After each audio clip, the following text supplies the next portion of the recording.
Dan here, stockmarketmentor.com, and we're looking at Nvidia today. Now, this dog has been on the porch. We'll do it this way.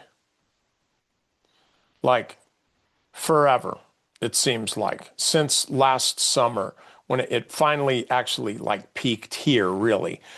So it started to trade sideways, then of course squirted up here, and that's great. But actually, just kind of from a trading standpoint,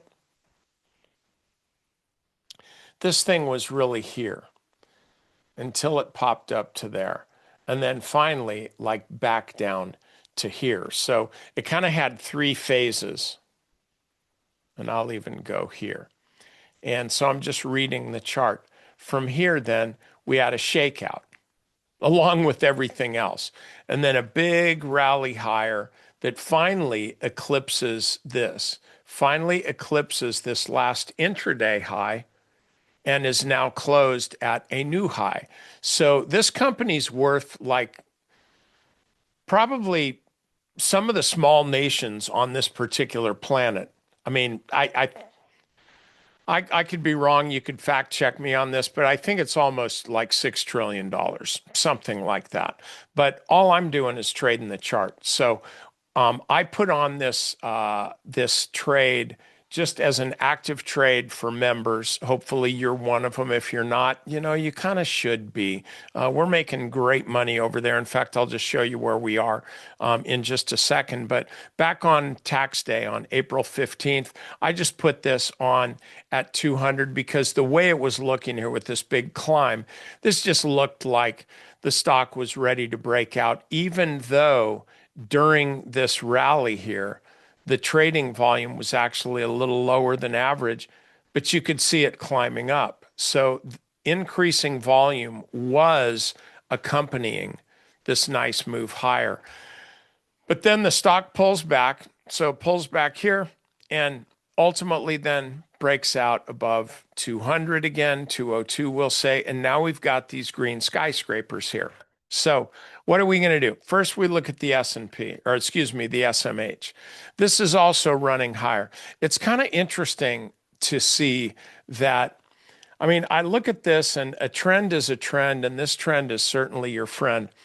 And I just see all these stupid ass articles about how the semis have gone up, blah, blah, blah, days in a row. This is historical. It's not going to last. It's not going to last. Like all these bearish articles coming out.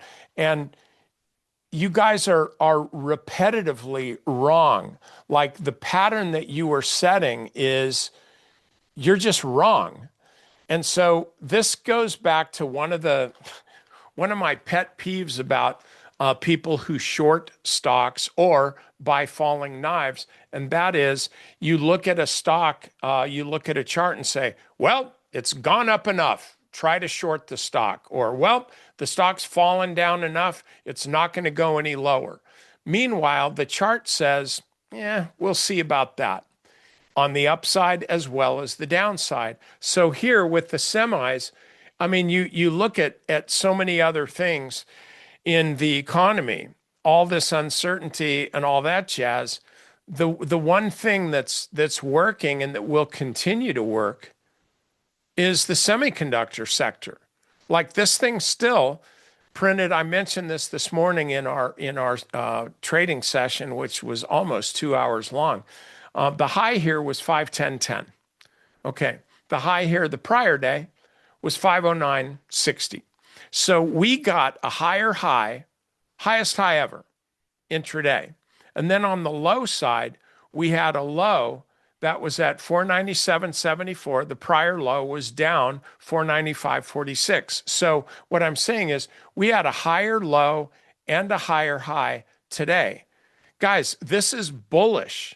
This is a bullish chart right here, and it continues to be so. Yeah, I see a little, if you just want to look at this in relation to the upper Bollinger Band, yeah, I see a little tapering off of momentum here, where the stock's running along the upper band, and then now it's back behind or below the upper band. But if you look at this on the weekly chart, Guys, this is like, I mean, it still has a long way to go. I don't, and by the way, full disclosure here, this could turn around at any time. So I don't want you to don't put me in the same category as all these knuckleheads who make a call and they keep sticking to their guns and sticking to their guns and sticking to their guns until it's wiped everybody who was dumb enough to follow their call, till it's wiped them out. And then finally the stock does what they said it was going to do, like frickin' 40% lower, and they say, "We'll see, I was right."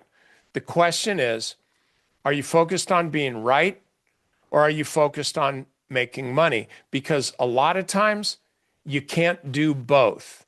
We want to be in winning trades. And then when we are in a winning trade, we want to stay in that winning trade as long as we can. And the reason is because, first of all, you can only be correct in identifying the top one time. That's the nature of tops. Everything else is merely a pause. It's just a rest, like this was here. Shoot, like this whole thing was here because of where this stock had come from. So you don't want to be trying to pick the end of a trend. That is super, super important because, again, you'll be right only one time. But also, and this is just, I mean, think about this. This is logical.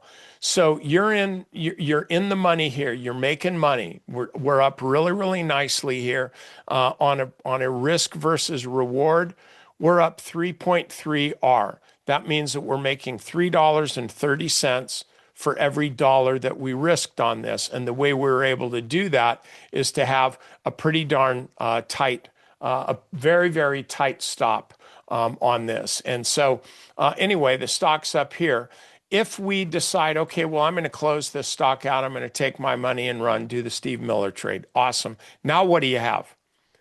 You got cash. It's not making you money. You got to put it to work. And you're going to put it to work somewhere else, and you have a 50-50 chance of making money on that. Stock could go up, could go down. You have to make a decision as far as which way that stock is going to go.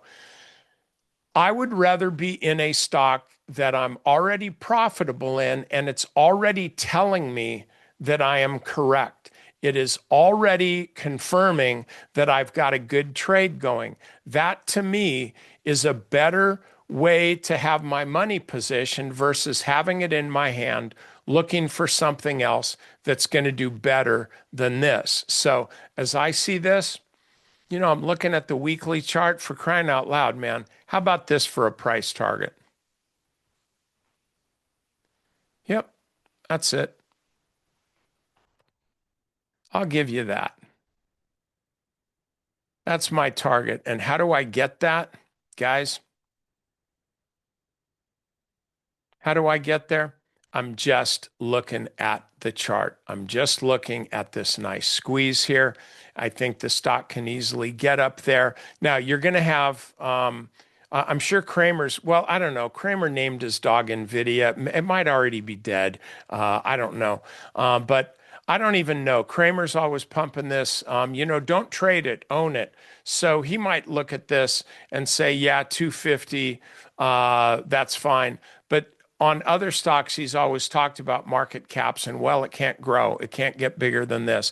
Don't be thinking about this. It ain't how big Nvidia is that matters. What matters is how big is the industry that they serve and they dominate.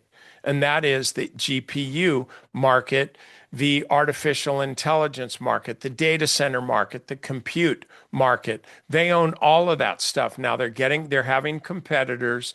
Google's got the TPU out. So there are other competitors. But the thing about NVIDIA is that if you're into the NVIDIA GPUs, you're also into CUDA. That is their software that actually manages the data and controls what's happening in the GPUs. Okay, Switching software is really, really expensive for a company who's all in on that. So moving from even saying like, okay, well, I'm going to stick with my GPUs, but going forward, I'm going to be putting new money into TPUs. Guys, it's not going to happen. It's not going to happen. And the reason it's not going to happen is because you can't change horses in the middle of a stream. Any cowboy knows that, okay? I think there was even a song about that, but I don't recall right off the top of my head. But the point is, once you're in with Nvidia, you're going to stay with Nvidia just because if you look and say, well, there's a better alternative over there. Okay, great. How much money and time is it going to cost you to go from over here to over there? And when you consider the cost of switching, now is it still a better deal? Because guess what? NVIDIA is pretty good. And they're not just staying stagnant. They're actually continuing to improve and develop their products. So think about that. The next time some idiot starts talking about the market cap of Nvidia and how it's no company can get this big and all that, look, the stock's going to do what it's going to do. Okay? I don't care how big the company gets. I don't care if it's a $59 trillion company. As long as the stock is working, then you want to stay with it, okay? And guess what? That's all I have to say about that. But I want you to be considering focusing on joining Stock Market Mentor because we got a lot of stuff going on here. I'm going to show you real quick our active trade list that we have going. And the one thing that I want you to know is I calculate our trades. Here, we'll look here.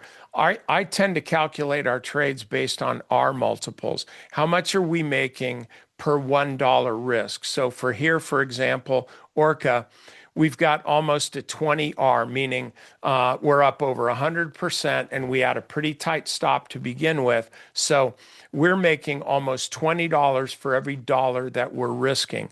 Okay, our P&L, okay, it's 112, 113%. Fantastic. That's awesome. Thank you, sir. May I have another? However, what would you rather have?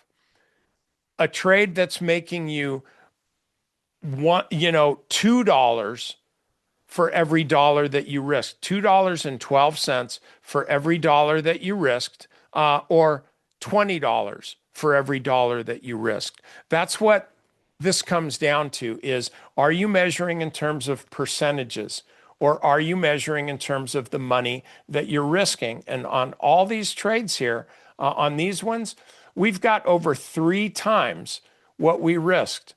$3.30 for a $1 risk, almost $7 for a $1 risk, $7.30 for a $1 risk, over $12 for a $1 risk here. So all of these trades are above 1 for 1, and the others are doing just fine too. So if you're not a member of Stock Market Mentor, guys, I do this all the time. I just finished a 2-hour training session this morning going over all these things and how really to use R multiples in order to bump your gains up. So if you're able to really understand how R multiples work and actually have the discipline to use them, I promise you this, ultimately, you're going to make more money. And the way I explained it today was, R multiples are not like tracking your trades with respect to R multiples. That's not the end. That's not what your goal is. This is the means to the end. By tracking your trades with R multiples versus just looking at, oh, what's my average percent gain? Okay, that's stupid. That's for amateurs. Everybody does it not everybody. All the amateurs do it that way, because that's how amateurs do it. But pros focus on how much risk they're taking. And so if you can focus on the risk that you're taking, that's going to have a direct impact on the money that you're making. If all you're doing is focusing on percentages, percent gains, it's not going to have the same influence because you're going to be all over the map. So focus on how many dollars you're putting at risk versus how many dollars you're getting rewarded from that risk. If you do that, I promise you, I absolutely promise you that you will do better in your trading. Okay, so that's all I got for you guys. Hope you all have a great day, great week. And by the way, one other thing, we got trading coming up, live trading in the morning on Thursday and Friday. All these data center stocks, Google, there's some other stocks that are reporting on Wednesday and Thursday. Those are going to be big movers on Friday. If you are interested in joining the party on that, you need to do that right away. You got to have purchased the 59-minute trader. If you have purchased it, you're already on that list. You'll get the, we've already been sending them out as far as how to join. If you haven't, email Karen at stockmarketmentor.com. Ask her what to do. Okay, she'll help you out. And that, my friends, is all I got.